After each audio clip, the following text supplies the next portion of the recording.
So today I'm going to be taking these wide yellow gold rings and repurposing them. Basically, I want to take this wide 12mm sort of leaf ring and this damaged 9mm plain band. I'm going to melt them down and make two matching narrow yellow gold rings.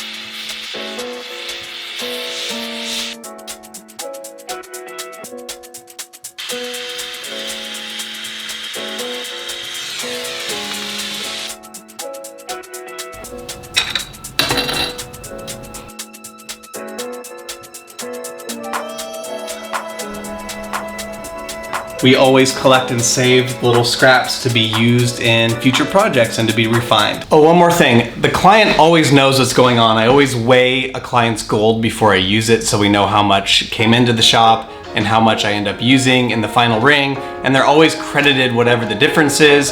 I can either send them back the scraps, but usually little scraps like this, it's not really worth it for someone just to keep that in like their sock drawer or something like that.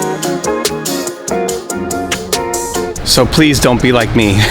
I'll tell you why. I bought this adjustable height workbench and I didn't realize till after I bought it that it's missing the crank that lets you, raise it and lower it. And of course, I'm missing the right wrench. So, it's a small little problem. I just need to go get the right wrench. Except I never did, so I just let this problem annoy me. So, in the spirit of, a new vlog, I'm gonna be getting rid of all those things that have just been annoying me. Let's get a wrench.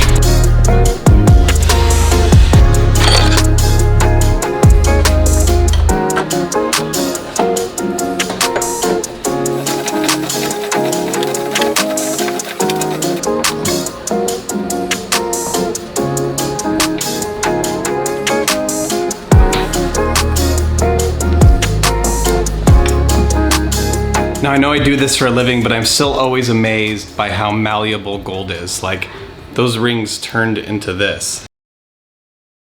Oh, hey, so it's actually the next day, and confession, admittedly, yesterday I was trying to get some really cool shots for that video, so I was melting down both rings individually, and it's probably more practical if I'm trying to get two exact rings to melt them both down together and just roll out the gold one time rather than two separate times. So I'm just gonna rewind a little bit and then pick up where I left off.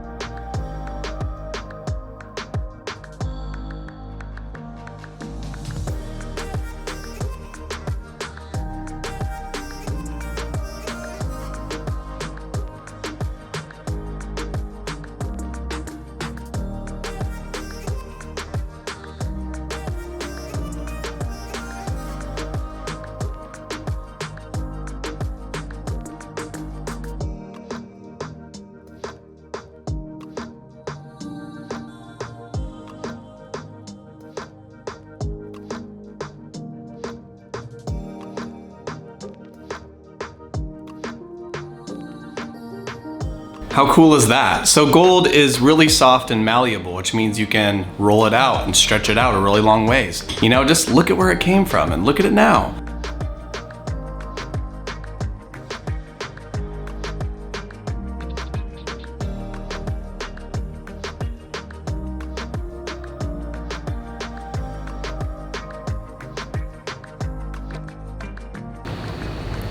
So just a little clarification, both the rings will be identical in width and thickness and the profile of the ring itself.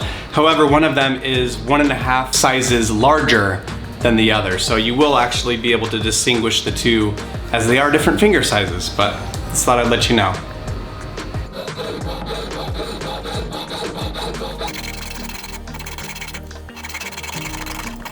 I want to try to cut right where that circle meets up nicely. doesn't have to be perfect because I can round it out with a mandrel later, but I want to get that spot as close as possible.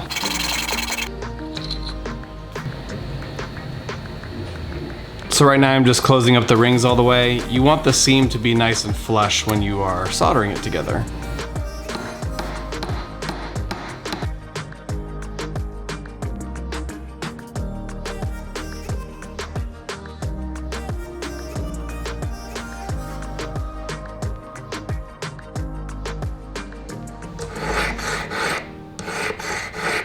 I'm just filing a little bit of the excess solder and blending the ring nicely together.